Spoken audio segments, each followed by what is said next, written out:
Rebonjour à ceux et celles qui sont là depuis ce matin. Je vais faire un rapide check. Est-ce que tout le monde me voit et m'entend bien? Est-ce que vous pouvez noter dans le chat?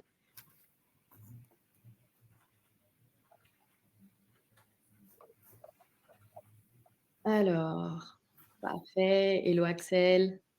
Merci Michel. Ok, top. Je vois que ça arrive. J'ai l'impression que c'est tout bon pour tout le monde. N'hésitez pas également dans le chat à me dire d'où vous venez, votre entreprise, votre ville, votre pays. C'est toujours hyper intéressant pour nous de savoir. Du coup, aujourd'hui, on va plonger ensemble dans un sujet incontournable pour cette troisième et dernière conférence de la matinée, qui va être du coup une table ronde sur un sujet passionnant qui est donc implémenter efficacement l'IA au sein des fonctions marketing.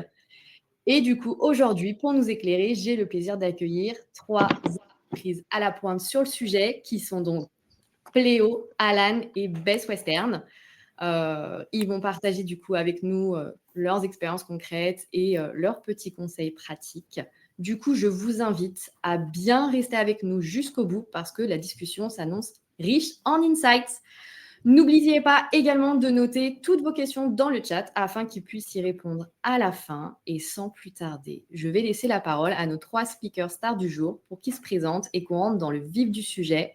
Et nous, on se retrouve à la fin de cette table ronde pour conclure cette belle matinée. Bonjour à tous. Déjà, merci beaucoup d'être parmi nous. Alors, moi, c'est Véronique Jung. J'ai le plaisir de présider cette table ronde et l'animer avec vous aujourd'hui. Donc, on est avec Christina, Ekaterina et Pierre. Et j'ai l'honneur de les laisser la parole et de se présenter chacun à leur tour. Oui, je peux commencer. Moi, je m'appelle Christina, je travaille chez Alan. Alan est boîte dans les demandes de la santé, basée à Paris. Moi, je suis référente AI, donc je travaille beaucoup sur les sujets et c'est très intéressant. Merci beaucoup. Bonjour à tous, je suis Ekaterina Pisica, responsable e-commerce chez Best Western France. Je suis en charge de piloter et d'optimiser la performance de notre site web, Best Western France. Pour ceux qui ne connaissent pas, c'est une plateforme dédiée à la mise en avant de plus de 300 hôtels en France et plus de 4200 hôtels dans le monde. Mon rôle au quotidien consiste à superviser une équipe de 4 spécialistes, chacun expert dans son domaine, à la fois sur la partie UX et UI, sur le référencement web, acquisition online et CRO, afin de garantir une expérience utilisateur exceptionnelle et d'atteindre nos objectifs pour le site web. Génial. Et toi, Pierre ? Merci Véronique. Bonjour à tous, moi c'est Pierre, donc je fais partie de l'entreprise qui s'appelle Pléo, qui est la plus grande plateforme de ce qu'on appelle spend management en Europe, qui opère depuis le Danemark avec des bureaux un peu partout en Europe. Aujourd'hui, c'est 900 employés. Et moi, je gère la partie, ce qu'on appelle growth marketing. Donc, on a à la fois une équipe de marketeurs et une équipe d'ingénieurs sur lequel on va résoudre des problématiques d'acquisition. Donc, à la fois une acquisition, ce qu'on appelle PLG, Product-Led Growth, donc comment acquérir des clients sans intervention humaine. Et puis, de l'autre côté, aider les équipes ventes à travers ce qu'on appelle du Sales-Led Motion. Donc, comment détecter des intentions d'achat, comment enrichir des adresses email, comment contacter des centaines de personnes on va dire par semaine, avec l'IA et avec toutes les technologies qu'on a. Trop bien. Super. Alors, aujourd'hui, dans cette table ronde, effectivement, on va voir un petit peu comment vous avez implémenté l'IA dans votre quotidien. Et j'ai quelques questions pour vous. Et donc, 2 questions déjà introductives pour voir un petit peu comme un sondage. Quels sont les outils d'IA que vous utilisez aujourd'hui ? Peut-être ChatGPT, Mistral. Donc, effectivement, si vous avez de quoi partager avec nous, ça serait top. Oui, je peux commencer chez Alan. L'IA vraiment sur le cœur du sujet parce que c'est un projet d'entreprise. On a travaillé ensemble avec le bot qui s'appelle Dust. DAS, c'est l'intelligence artificielle en interne. Donc, on a donné l'accès à tout données qui en existe chez Alan. Et après, on peut utiliser les modèles différents, par exemple à Mistral, GPT. Alan est aussi actionnaire de Mistral, donc c'est sûr qu'on utilise Mistral beaucoup. Mais la valeur ajoutée est qu'on peut créer les assistants IA nous-mêmes et c'est hyper facile et dans la manière sécurisée. Donc, on utilise beaucoup aussi les autres outils comme Midjourney, par exemple, pour la création des images. Bien sûr, ok. Et toi, Katharina? Pour notre part, donc tout simplement, Best Western a rapidement choisi d'adopter l'intelligence artificielle comme outil d'assistance à l'humain pour développer la productivité et la créativité des salariés. On a remarqué que plus de 80% des employés utilisaient déjà l'IA, d'où cette idée d'aller chercher une plateforme collaborative qui puisse répondre à nos besoins et à nos attentes qu'on va pouvoir utiliser en interne. Ce qui a été le cas, donc après avoir interviewé près de 20 métiers référents chez Best Western, une analyse a été effectuée en interne et on a pu choisir une plateforme qui s'appelle SafeBrain, qui adopte des modèles de langage agnostique et qu'on utilise par département chez Best Western. Ensuite, ça c'est pour la partie bien évidemment création de compte rendu, création de posts LinkedIn, ainsi de suite. Il y a des utilités différentes, aussi traduction.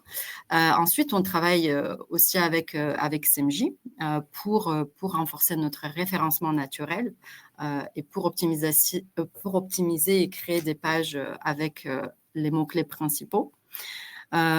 Et on travaille également avec Caméléon, avec une solution de personnalisation. Et on a pour ambition d'ici 2025 de personnaliser les parcours sur notre site web.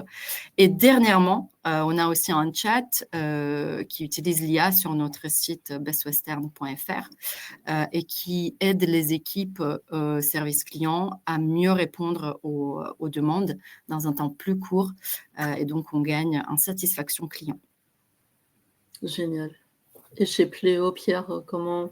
Peut-être par département Oui. Alors, chez Pléo, c'est très, très similaire d'Alan.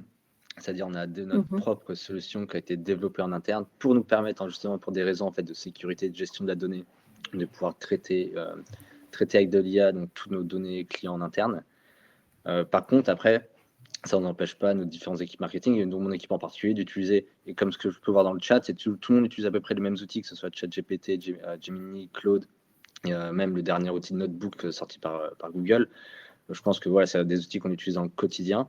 Et maintenant, c'est plus quand je fais passer justement les entretiens de recrutement, si quelqu'un n'utilise pas un de ces outils, on va dire, une fois par semaine dans son quotidien, je trouve ça, c'est justement des red flags. Ok. Là, vous avez pas mal parlé aussi de départements, tout ça. Justement, j'avais une question par rapport à ça. Comment est-ce que l'IA a-t-elle contribué à l'innovation de certains départements? Je sais notamment chez Alan, vous avez écrit un guide, par exemple, pour les RH. Est-ce que, Christina, par exemple, tu pourrais nous en dire un peu plus? Oui, c'est sûr. Donc, chez Alan, généralement, on voit AI comme utile pour aider chacun à vivre en bonne santé. Donc, c'est vraiment les clés pour nous. Et on utilise beaucoup AI côté salarié, mais aussi côté l'expérience client. Quand on parle de le côté productivité salariée, toutes nos équipes, par exemple, ont formé vraiment à l'AI et utilisent beaucoup. Je crois que 90% des salariés utilisent AI chez Alan chaque semaine et 40% chaque jour. Donc, c'est vraiment beaucoup. Oui. Et côté l'expérience client, c'est probablement deux cas principaux. C'est l'efficacité du processus, par exemple, la rapidité qu'on a vraiment les services de qualité supérieure qu'on donne notre client, c'est vraiment généré par AI. Par exemple, on fait les remboursements hyper vite dans un jour. C'est vraiment l'AI qui est derrière pour traiter les documents. La même chose quand on parle de service client. On utilise AI pour gérer oui, les demandes plus fréquents et aussi pour lutter contre les fraudes, vraiment côté sécurité. Bien Et sûr. probablement le dernier exemple, c'est côté innovation produit quand on parlait, parce que par exemple, on a utilisé AI pour personnaliser l'expérience de santé de nos membres, comme par exemple, si on parle de contenu spécifique pour les programmes de dos, quelque chose de spécifique comme ça, on utilise AI. D'accord.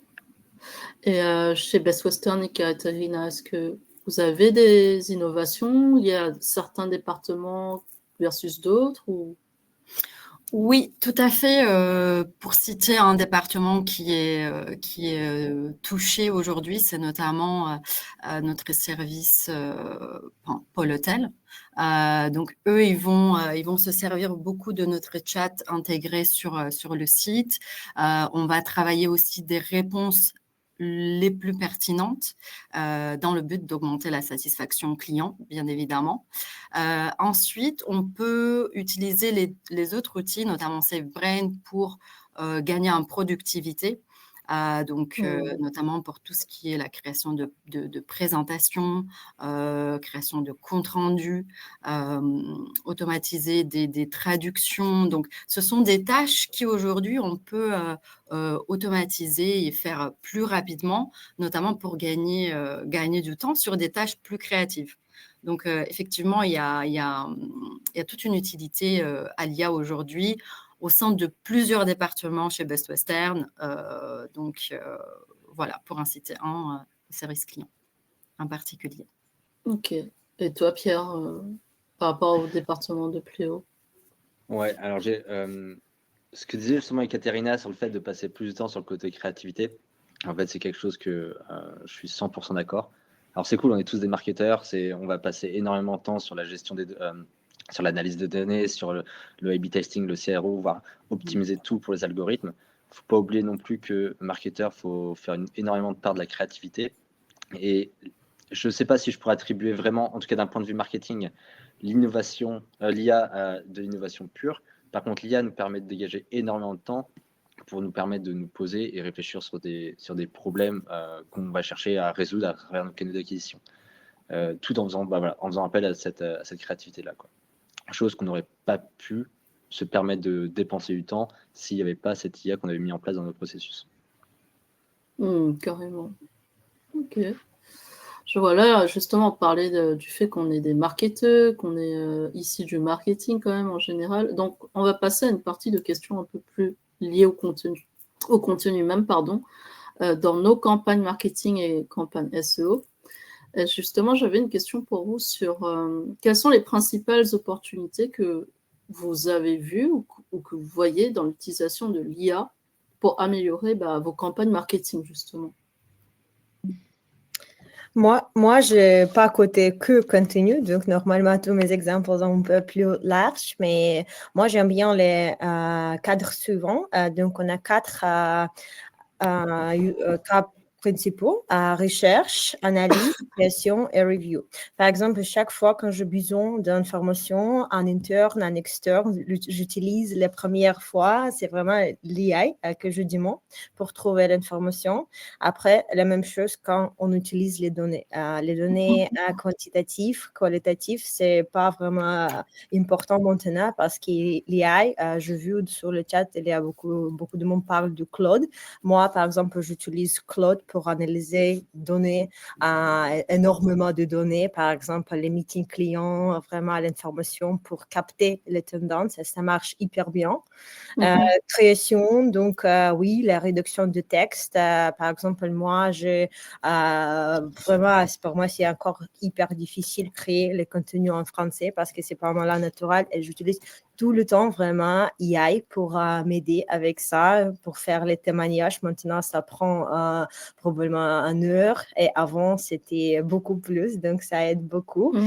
Et aussi review, moi, j'utilise ça, par exemple, pour vraiment aider les autres à améliorer sur ton travail. Par exemple, surtout chez Alan, on a les assistantes qui nous partagent les feedbacks, donc vraiment les retours structure sur ton contenu et tu peux utiliser ça pour écrire mieux et plus structuré, par exemple. Moi, j'aime bien ça aussi. Pour rebondir un peu sur ce que Christina souligne, effectivement, c'est une grande partie pour la rédaction. Donc, on va beaucoup utiliser ça au sein de la rédaction de campagnes d'emailing sur le département marketing notamment. Et donc, on va pouvoir aller chercher tout simplement des recommandations sur les bonnes pratiques d'un emailing, tout simplement. Donc, il y a plein d'éléments qu'on peut retrouver grâce à l'IA. Et on va faire toujours, bien sûr, des liens avec le secteur de l'hôtellerie chez nous, bien évidemment. Donc, le contexte est très important. Donc, d'où le besoin de bien prompter et de bien souligner les besoins de chaque marque et de chaque secteur. Ça va aussi nous aider à chercher des idées d'inspiration de contenu en fonction des principales tendances du moment et aussi aller chercher et être à l'encontre des besoins clients puisque ça évolue tout le temps. Donc, aller voir comment au mieux répondre à leurs besoins en perpétuelle évolution. Et bien sûr, on peut aussi aller jusqu'à créer des images plus percutantes, on va dire, à l'aide de Midjourney, par exemple. On peut aller créer des images qui soient peut-être plus adaptées comparées à certains visuels qu'on peut retrouver sur des plateformes classiques, on va dire. Complètement. Et toi, Pierre? Alors on va dire que j'ai peut-être une réflexion. Je ne suis pas entièrement d'accord, je suis peut-être un peu à l'opposé. Avant de parler en fait sur les principales opportunités en IA, moi, une des erreurs que je vois parmi soit les gens que je recrute ou les gens de mon équipe ou avec qui les marketeurs j'ai pu parler, c'est vraiment chercher à injecter de l'IA partout. Alors que des fois, il n'y a pas forcément besoin de le faire. Faut plus se poser la question, c'est quel problème quel problème chaque entreprise ou chaque équipe essaie de résoudre, quel est le problème space de chacune de ces équipes, et de réfléchir où est-ce qu'on peut améliorer, où est-ce que l'IA peut être relevant, pertinente. Voilà, c'est ça. Merci. Je vais prendre un exemple par exemple de mes équipes sur lequel on va gérer plusieurs canaux d'acquisition. On va gérer à chaque fois le paid ads, on va gérer le referral, on va gérer les campagnes d'emailing ou quelques campagnes sur le SEO. Pleo est une entreprise qui opère sur plusieurs marchés. On a besoin d'itérer et très très rapidement sur nos expériences. Dans ce cas-là, utiliser un outil de traduction automatique d'IA en utilisant l'IA a complètement du sens pour nous. On va utiliser Agent pour pouvoir traduire très rapidement nos publicités Instagram, Facebook à l'échelle sur les différents pays sur nos pairs. Sur les campagnes d'emailing, par exemple, on a remarqué qu'on expérimentait pas assez sur les email titles, sur les titres d'email et sur le contenu. Dans ce cas-là, en fait, on va pouvoir s'appuyer de l'IA pour générer à l'échelle plusieurs dizaines de tests à réaliser qui vont nous occuper pour les semaines à venir. Mais avant de chercher à tout prix à injecter de l'IA, il faut vraiment se poser la question, c'est quels sont les problèmes que mes équipes, en tout cas que mon entreprise rencontre en ce moment. Et est-ce que l'IA, dans ce cas-là, peut intervenir? Bien sûr, c'est par rapport aux besoins, quoi, finalement. Est-ce qu'il y a nécessité absolument de mettre de l'IA et c'est pas de mettre de l'IA pour mettre de l'IA partout? Parce que c'est exact. Complètement. Je le vois, par exemple, je pense qu'on utilise tous ChatGPT, Claude, la génération de texte depuis, je pense, pas mal de semaines, pas mal de mois. On le voit très très bien quand un texte a été rédigé par de l'IA. Donc, je ne pense pas qu'on va parler de rédaction de contenu avec l'IA, ça va être super, mais on peut l'identifier très rapidement. Par contre, utiliser l'IA pour réfléchir sur comment organiser un texte, ou comme disait Katerina, sur avoir les bonnes pratiques sur la rédaction d'un email, là, ça peut avoir du sens. Pas forcément chercher à tout automatiser avec de l'IA. Parce que dans ce cas-là, on perd notre fibre un peu de marketeur. Je suis d'accord. Et justement, par rapport à l'implémentation des IA, avez-vous rencontré des difficultés? Et si oui, lesquelles? Par exemple, Christina, est-ce que oui, je peux commencer. C'est pas vraiment les difficultés qu'on a rencontrées, mais chez Alan, je crois qu'on avait un peu de la chance parce qu'on a commencé à construire la culture très fort qui a aidé énormément avec l'implantation et l'adoption de l'IA. Et beaucoup de prospects, de clients avec qui on parle, je crois que ça c'est vraiment c'est la différence, la culture de données. Par exemple, chez Alan, on a la culture très forte parce qu'on a écrit toutes les choses, donc c'est 100% écrit, on n'a pas de en oral, et donc il y a beaucoup de communication très fort et aussi probablement qu'il y a tout le temps contrôlé, ajouté, que c'est vraiment la source de vérité. Et après, deuxième partie, c'est aussi la transparence radicale. Chez Alan, on n'utilise pas, par exemple, les messages privés sur Slack. Toutes les infos sont disponibles. D'accord. Le mot et tous les documents aussi. Et donc, vous pouvez imaginer qu'on donnait toute l'information à Dust, notre outil AI. Il y avait énormément d'informations et c'était vraiment très fort pour commencer notre parcours AI. Et oui, c'est sûr que parfois, ça peut être un peu trop, mais on peut encore contrôler ça parce que tu peux choisir les ressources spécifiques. Mais oui, pour moi, si on veut vraiment réussir avec l'AI, on doit commencer avec la culture qui va être très transparent et écrit. Bien sûr. Et toi, Pierre, est-ce que tu as rencontré des difficultés pour implémenter les IA dans tes équipes? Je ne sais pas, par rapport aux équipes IT peut-être, R&D? Complètement. Ouais, complètement. Et déjà, je pense pas qu'on est réellement bien implanté. Je pense qu'on a encore énormément de progrès à faire, comme toutes les équipes, j'imagine. Comme tout le monde. Nous, ce qu'on a remarqué déjà, c'est deux choses. Déjà, on peut se sentir très très rapidement débordé par l'opportunité de l'IA. Encore une fois, comme j'en parlais juste avant, c'est par où commencer, quels sont les problèmes qu'on cherche à résoudre avec l'IA. Et après, c'est tout simplement les capacités techniques. C'est bien beau de dire on va injecter de l'IA, on va utiliser l'IA pour générer, je sais pas, du texte ou des éléments dans un produit. Comment techniquement on peut le faire quand finalement on passe toutes nos journées déjà à travailler. Il faut prendre du temps à côté pour apprendre de soi-même comment, je sais pas, comment intégrer des API, comment générer des beaux prompts. C'est du temps qu'il faut prendre à côté.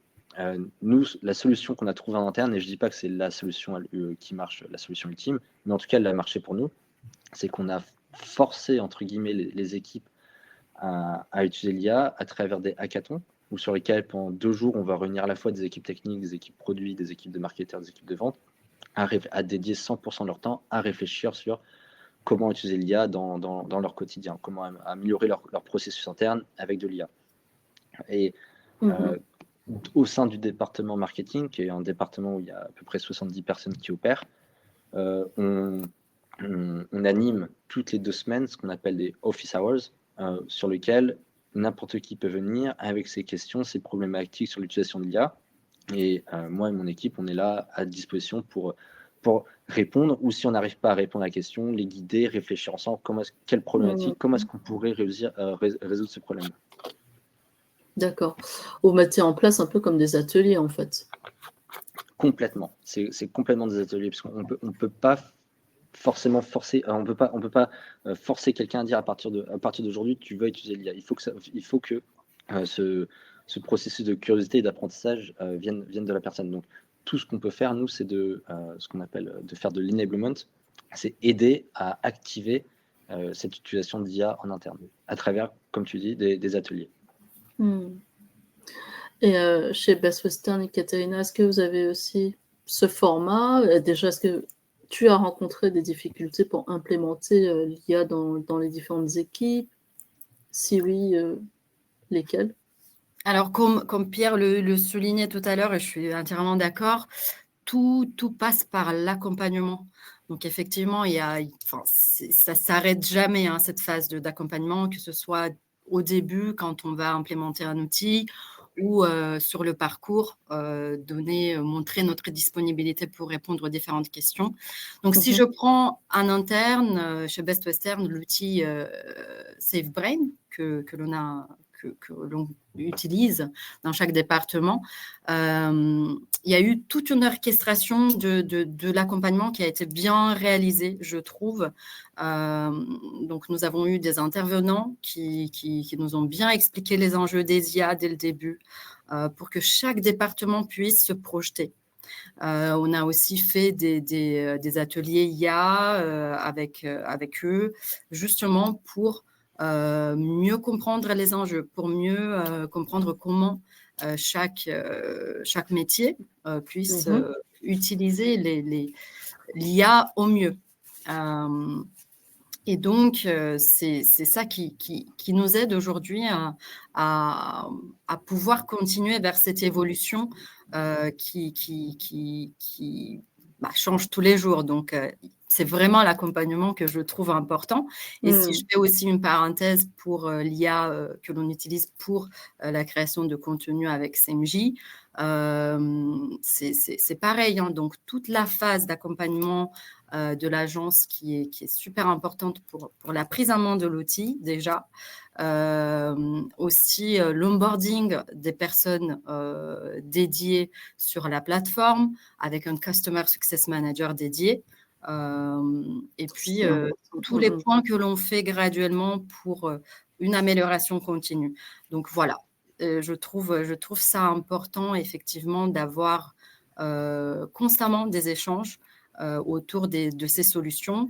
Ce sont des choses qui évoluent et il faut qu'on arrive à accompagner les collaborateurs en fonction de ces différentes évolutions. Carrément, là, de ce que je comprends pour tous les trois, c'est vraiment l'accompagnement, faire des ateliers, en parler, qui va en fait vous aider, et nous aider même en général, à surpasser certaines difficultés qu'on peut rencontrer avec les IA et les nouvelles IA qui arrivent, parce qu'elles évoluent sans cesse.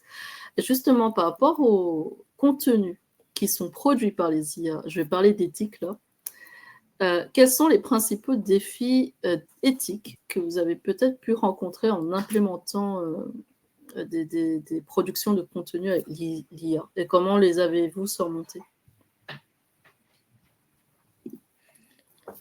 Un peu long comme question. Oui, je peux commencer. Mais on a déjà parlé un peu du côté image. Et moi, j'aime bien cet exemple parce qu'en vrai, maintenant, chez marketing, chez Alan, maintenant, on utilise énormément images générées par AI. On ne travaille pas beaucoup avec les designs, donc on a vraiment diminué aussi le travail avec les freelances. Mais il y a beaucoup de questions que c'est hyper important. Par exemple, on utilise images générées par AI déjà dans les ads, dans les sites de web. Donc, on utilise ça avec les clients, les prospects, mais ce n'est pas notre propriété. Donc, si quelqu'un d'autre utilise les images qu'on a générées, c'est vraiment, on ne peut rien faire. Donc, moi, je trouve que c'est hyper intéressant et je n'ai pas vraiment beaucoup de réponses. Donc, c'est quelqu'un d'autre partager.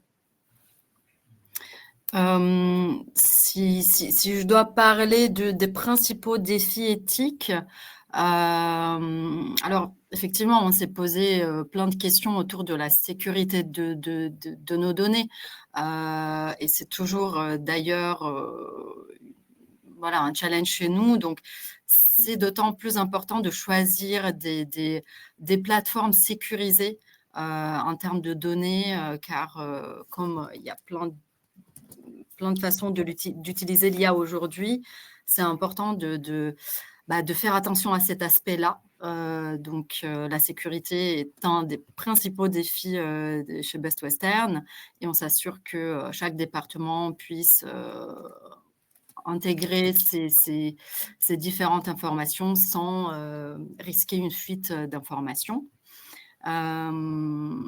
Et puis, pour ma part, je trouve qu'il y a aussi une partie de responsabilité, puisque souvent, on peut se servir des informations que l'IA va générer, mais on n'a pas souvent les sources de ces informations-là, et ça s'avère quand même complexe souvent, surtout quand on va toucher à des études où on a besoin d'avoir les sources exactes, on a souvent ce souci, en gros, de savoir si l'information est pertinente ou pas. Voilà pour ma part. Je Ok, et suis toi, Pierre? complètement Ouais. d'accord avec toi. Ouais, sur l'aspect sécurité et gestion des données, complètement d'accord avec toi sur ce côté éthique. On a eu ce même problème-là. Ce qu'on a nous réussi à gérer en interne, c'est la création de notre propre outil d'IA pour s'assurer justement que les données soient bien traitées. Après, c'est vrai qu'il y a un élément qu'on ne peut pas contrôler, c'est le facteur humain. Qu'est-ce qui empêche aujourd'hui un collaborateur ou quelqu'un de passer par ChatGPT et pas par notre outil d'IA en interne pour traiter les centaines de lignes d'un fichier clé qui ont des données clients. Ça, on ne peut pas le contrôler. Donc, qu'est-ce qu'on a fait? C'est qu'on fait des formations obligatoires pour chacun des employés pour justement sensibiliser à ces problématiques-là. Un autre point que j'ai vu sur l'éthique, qui est assez pertinent en tout cas pour nous en ce moment, et je l'ai vu passer dans le chat, quelqu'un qui demandait, je crois que c'est Sébastien, qui demandait justement si des collaborateurs ont déjà fait part de leur sentiment de peur de perdre leur job par rapport à l'arrivée de l'IA. C'est vrai que c'est une question qui est importante à avoir avec les équipes, et nous, en tout cas, par exemple, chez Pléo, je ne pense pas qu'aujourd'hui qu'un humain sera 100% remplacé par l'IA. On a essayé de le faire, par exemple, on a tous des journées qui sont hyper, on va dire très, très, très remplies, et avec des ressources limitées. Une des problématiques qu'on a essayé de résoudre, c'est sur la création de contenu. On a nourri une IA, on a appris une IA comment rédiger avec le style de branding de Pléo, en le faisant un apprentissage sur tous les articles qu'on avait rédigés depuis la création de l'entreprise. Et ben même quand on redemandait de recréer de nouveaux contenus, on n'arrivait jamais au niveau de qualité que les copywriters en interne avaient. Donc, c'est quelque chose, pour l'instant, je ne pense pas que la problématique se pose réellement. Peut-être dans le futur, actuellement. Ouais. Vous avez autre chose à Moi, ajouter par rapport à... je voulais ajouter parce qu'en vrai, c'est Mhm. intéressant, je trouve ça hyper intéressant parce que chez Alan, il y a beaucoup de monde qui écrit les contenus lui-même et on a exactement le même problème qu'il faut donner les instructions pour suivre un peu le même style et on utilise intelligence artificielle aussi pour ça. Donc, on a développé l'assistant qui vraiment va regarder ton manière d'écrire et t'aider. On peut ajouter le texte. Donc, on peut aussi jouer un peu avec ça. Et le deuxième point que je voulais partager, et pour moi, c'est il faut adapter les process parce que maintenant, avec l'intelligence artificielle, c'est vraiment partout. Et par exemple, quand je pense les recrutements, chez Alan, tout le monde fait les recrutements et on utilise l'AI beaucoup avec les candidats, par exemple, pour regarder les CV, l'entretien. Et il faut vraiment obtenir les consentements. Donc, on a intégré vraiment, on a changé les process. Et pour moi, c'est ça, c'est clé parce que sinon, c'est difficile d'être sûr que les choses que tu fais avec l'AI et pas... oui, donc il n'y a pas de risque. Donc. Non, c'est sûr. Aujourd'hui, l'éthique, moi personnellement aussi, en tant que SEO, j'utilise pas mal pour voilà, m'alléger dans des tâches assez chronophages, notamment liées à la rédaction. Je penserais aux métadescriptions, ce genre de choses qui finalement n'ont pas de... C'est pas de grande valeur ajoutée, mais c'est pas ça qui va faire que mon site va se positionner tout de suite mieux et tout. Donc, c'est vrai qu'aujourd'hui, vous avez parlé aussi de la sécurité liée aux infos qu'on peut avoir et tout. Je penserais même par rapport aux sources, d'où est-ce que les IA vont prendre les contenus pour nous donner ces informations. Avoir les choses sourcées aussi, c'est hyper important. Et justement, parlant de un peu de tendance, marketing, tout ça, à votre avis, de quelle manière est-ce que l'IA peut-elle être utilisée pour prédire les tendances du marketing digital dans vos secteurs respectifs? Est-ce que Pierre, tu veux peut-être répondre, commencer? Alors, je veux bien commencer à essayer d'apporter un élément de réponse. C'est pas facile comme question. C'est pas facile parce que j'avoue que c'est pas quelque Mais chose qu'on fait au quotidien. Par contre, c'est vrai que Pléo opère dans ce qu'on appelle le secteur donc, du spend management. C'est une fintech. On peut utiliser l'IA. En tout cas, on utilise les fonctions natives d'IA des différents outils comme Href, les différents outils SEO pour avoir une suggestion de mots-clés, des suggestions de clusters à réaliser qui nous permet de commencer à dessiner une tendance vers quoi le métier de notre cible, dans ce cas-là pour nous c'est les CFO ou les responsables financiers, qu'est-ce qu'ils cherchent en ce moment et comment est-ce que la recherche a évolué, ce qu'on voit d'ailleurs très concrètement, comment la recherche a évolué de ce qu'il y a 1 ou 2 ans. Actuellement, c'est comme ça qu'on s'oriente pour détecter les tendances sur le matière de marketing digital. Chez Alan, Christina, est-ce que vous avez des tendances, des choses, par exemple de la veille, je ne sais pas, qui vous permettent de faire émerger certaines choses? Oui, c'est très fort. Il y a beaucoup de potentiel, mais en vrai, moi, je suis pas vraiment très proche de ce sujet. Donc, moi, ça m'intéresse beaucoup. Je sais pas si quelqu'un peut partager, mais comment on peut changer notre stratégie marketing, par exemple, si on veut vraiment comprendre le fonctionnement des algorithmes. Chez Alan, on pense beaucoup à ça.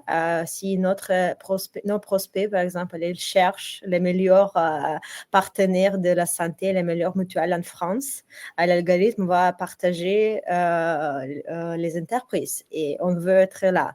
Et donc, pour moi, ça vraiment change les jeux parce que les personnes, donc probablement tout le monde va aller à GPT, au Mistral, les autres agents pour demander les questions et pas sur le Google. Donc, ça m'intéresse beaucoup, mais c'est pas vraiment avancé encore pour comprendre qu'est-ce qu'on peut faire pour préparer pour l'avenir qui va arriver bientôt.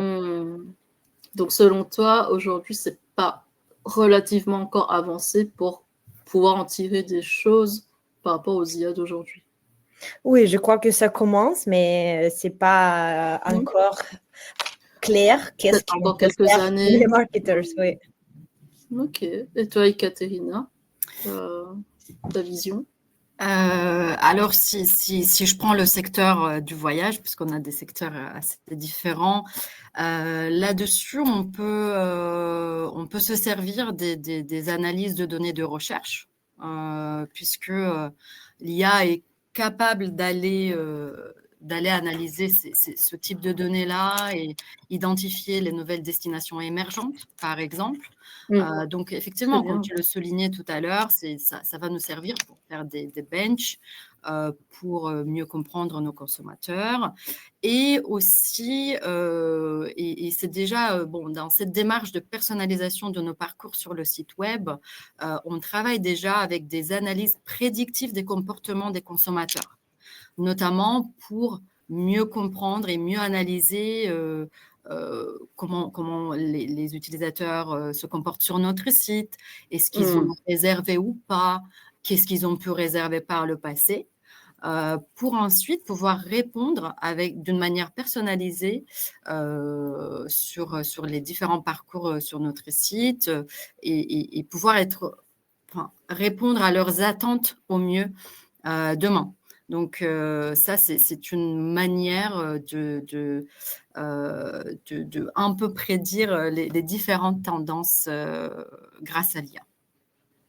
Justement, pour terminer cette table ronde, j'ai une dernière question sur comment est-ce que vous voyez un peu l'avenir finalement, comment l'IA peut-elle transformer nos professions, vos professions dans 5 ans? Pierre, si tu veux partager un peu ton point de vue. Oui, bien sûr. Comme je disais déjà au tout début, je pense que ça a déjà commencé à transformer. Et quelqu'un en recrutement qui me dit qu'il n'utilise pas du tout un outil d'IA ou qui n'est pas curieux par rapport à ça, pour moi, c'est quelqu'un qui ne passera pas le prochain round de recrutement. dans 5 ans, je pense que ça sera obligé que ça fasse une partie intégrante de tous nos processus. Ce sera impossible de ne pas passer par l'IA pour traiter at scale toutes les données, pour identifier des nouveaux ICP, pour identifier des nouvelles tendances sur la conversation qu'on vient juste d'avoir. Par contre, ça, une chose encore que je suis convaincu qu'il ne remplacera pas, c'est la créativité. Je ne pense pas que l'IA actuellement soit capable de gérer des campagnes très créatives ou d'avoir un excellent copywriting, chose qu'un humain peut avoir. Un IA ne fait que, en tout cas actuellement, que recracher tous les résultats de Google remélangés en un Tout son blurb corpus. sur ChatGPT ou sur Claude. Carrément. Voilà. Et Moi, toi, Christina? je suis pas sûre, je suis pas tellement d'accord parce que je vois que l'IA est déjà un levier principal de la créativité et je vois que les marketeurs qui n'utilisent pas l'IA sont pas si créatifs que les marketeurs qui déjà utilisent l'IA. Donc, pour moi, c'est vraiment la compétence indispensable pour tout le monde, pour la productivité, mais aussi pour rester créatif. Et probablement la chose qui peut nous aider, c'est vraiment la mentalité d'explorateur parce qu'il y a beaucoup de choses qui marchent pas et c'est normal. Donc, c'est un peu, c'est ça, résilience. Donc, gestion de changement, c'est des choses que je partage avec mon équipe chez Allen parce qu'il faut essayer et après, ça va marcher un jour les autres, mais on n'a pas de choix. Et pour conclure, Ekaterina, comment tu vois l'avenir, toi? Alors, moi, à mon avis, l'IA va déjà, ça prend sa position et ça va se positionner surtout comme un outil au service de l'humain, plutôt comme un substitut. Donc, ça va tout simplement permettre aux travailleurs de se concentrer plus sur des tâches à plus forte valeur ajoutée. Puisque ça va nous aider à automatiser plein de processus répétitifs et donc ça va nous libérer du temps pour des activités plus stratégiques et créatives. Et deuxièmement, je pense que les métiers existants vont devoir se réinventer. On va devoir tous apprendre à travailler avec l'IA. Et donc, pour moi, l'IA est destinée à être un puissant levier de transformation avec lequel on sera amené à travailler. Maintenant, l'humain va rester bien évidemment là pour pouvoir encadrer tout ça et pouvoir Et il faut travailler au mieux avec cet outil. Mais c'est un outil incroyable qu'il faut intégrer et avec lequel il faut apprendre à travailler et rester curieux surtout, parce que ça va encore évoluer. Donc là, pour conclure, en gros, l'IA va devenir un peu plus comme un assistant qui va nous aider dans les tâches chronophages, rébarbatives. Ça va nous laisser plus de temps à nous, en tant qu'humains, de se concentrer sur la créativité, sur les stratégies. Et au final, c'est vraiment pas plus mal, si vraiment ça se passe comme ça. Là, on a terminé nos questions pour les speakers. C'est la partie questions du public. Donc, on en a quelques-unes. Il y a celle de Lénaïque par rapport au personnel. Est-ce que le personnel a fait part de ses peurs de perdre leur job avec l'IA? Comment accompagner le changement? Est-ce que vous avez vu ça chez vous? Des salariés, des employés qui ont eu quand même peur de perdre leur job? Moi, je peux commencer. Pour moi, c'est vraiment la question de l'industrie, les types de boîtes. Mais normalement, c'est déjà un peu dans les passés parce que je crois que maintenant, beaucoup de monde comprend que l'IA, c'est vraiment un levier de la productivité et ça ne va pas nécessairement remplacer le travail, mais ça va changer les choses. Et donc, c'est important de partager le message qu'on doit vraiment apprendre qu'est-ce qu'on peut faire et ça va changer votre vie dans la bonne manière. Donc, c'est ça le message qu'on partage tout le temps.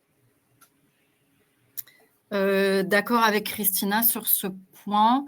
On on accompagne les collaborateurs et on leur explique comment l'IA va les aider, va les rendre plus productifs et pas pour remplacer des métiers. Voilà, donc il faut apprendre à travailler avec.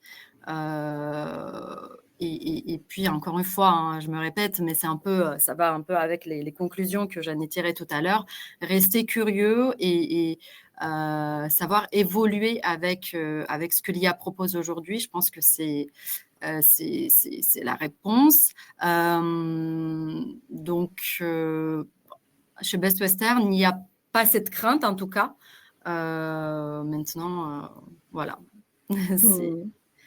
Ça peut être, oui, des questions que certains peuvent se poser, hein, notamment ceux qui sont dans la rédaction, même des développeurs web, parce que les IA aujourd'hui savent écrire, savent coder, mais aujourd'hui, il faut les rassurer quelque part, comme quoi les IA sont surtout là pour les assister, pour les aider, et après, c'est à eux d'ajouter, je pense, quelque part leur créativité par-dessus.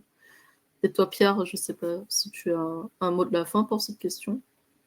Non, rien de plus spécial à ajouter, except le fait, sauf sur le fait que on sait pas dans 5 ans à quoi ça va ressembler. Donc c'est dur de rassurer quelqu'un sur leur peur face à l'IA.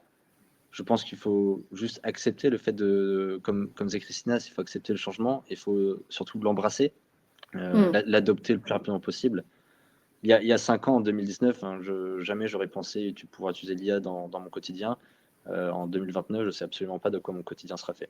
Donc, à voir. Mais ouais.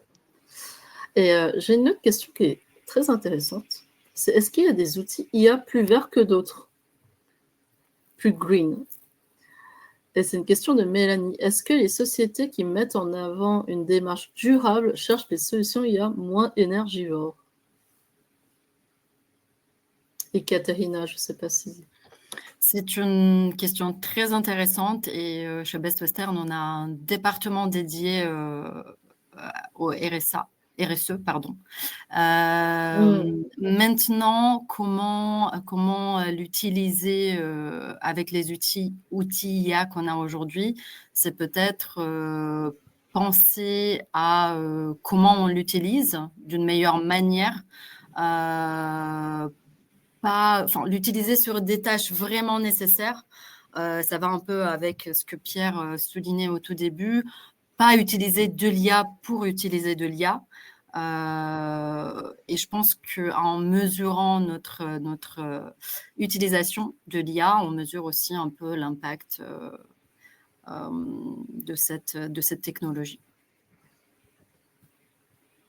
Pierre, Christina, vous avez... C'est très intéressant comme question, mais aussi vraiment difficile. Moi, je pense un peu à ça et probablement la seule chose que je peux partager, et c'est mieux maintenant vraiment travailler avec les entreprises spécialisées dans l'AI parce que côté vert, c'est plus pratique que développer le modèle ou les solutions toi-même. Donc, probablement pour moi, ça, c'est la seule chose qu'on a compris. Et c'est pour ça, par exemple, on travaille avec Dast, avec Mistral, si on pouvait développer quelque chose nous-mêmes aussi. Ok. Et toi, Pierre, une idée d'IA un peu plus vert? Super question de Mélanie. Malheureusement, j'ai aucun élément à apporter là-dessus. Je ne sais pas du tout. Là, je vais prendre une dernière question, un peu plus concrète, de Gaëlle. Quelles IA peut-on utiliser pour retranscrire des interviews? Est-ce que vous avez je crois que j'ai partagé déjà dans le chat 3 outils gratuits. Donc, vous pouvez chercher là. Oui, il y a les outils gratuits, Tactic, Fireflies. Il y a aussi les outils plus spécialisés. Par exemple, pour les équipes commerciales, on utilise Mojo, ça marche trop bien. Mais donc, il y a énormément des outils. Il faut trouver quelque chose qui marche pour vous. D'accord. Pierre, Katerina, d'autres outils à partager? Bon, à part Tactic... J'avais pas d'autres suggestions, mais tactique, je l'avais aussi en tête. Ok. À 100% recommander les outils de Christina. La plupart après des outils de vidéoconférence ont la propre solution native de retranscrire les interviews. Il faut réfléchir aussi, encore une fois, selon l'usage. Est-ce que ces outils d'interview ont besoin de s'intégrer avec les outils que vous utilisez au quotidien? Dans le cas, par exemple, de Mojo pour les sales, est-ce qu'il y a besoin à ce que l'outil s'intègre directement sur des CRM? Quelle est la suite de la donnée? Pas qu'elle reste brute, sous format texte, quel qu'on peut en faire avec? Et c'est ça qu'il faut se poser comme question. Ouais. Et une autre chose, probablement, il y a une personne chez Alan qui utilise beaucoup Gladia. Je ne sais pas si vous connaissez, mais Gladia est très pratique aussi si vous bien aimez parler. Donc, vous pouvez enregistrer les messages vous-même et après, avec Gladia, 2 minutes, ça peut retranscrire et partager un petit poids structuré, très qualitatif aussi. Au YouTube vidéo aussi, ça marche trop bien. YouTube vidéo, Ouais. Super. Nous avons terminé notre table ronde. C'était génial, passionnant. J'espère que le public a tout apprécié, tout compris. Voilà, Aurélie est revenue sur scène. Merci Véronique, merci à tous. Donc oui, effectivement, c'était notre dernière question. Merci à tous pour votre participation active. J'ai vu que dans le chat, voilà, vous avez posé plein de questions et tout, c'est top. J'espère que cette conférence sur comment intégrer efficacement l'intelligence artificielle dans les fonctions marketing vous a inspiré et donné des pistes concrètes, surtout à appliquer au quotidien. Cette session, elle marque aussi la fin de la matinée. Il est maintenant temps de faire une pause déjeuner, je pense, bien méritée pour tout le monde.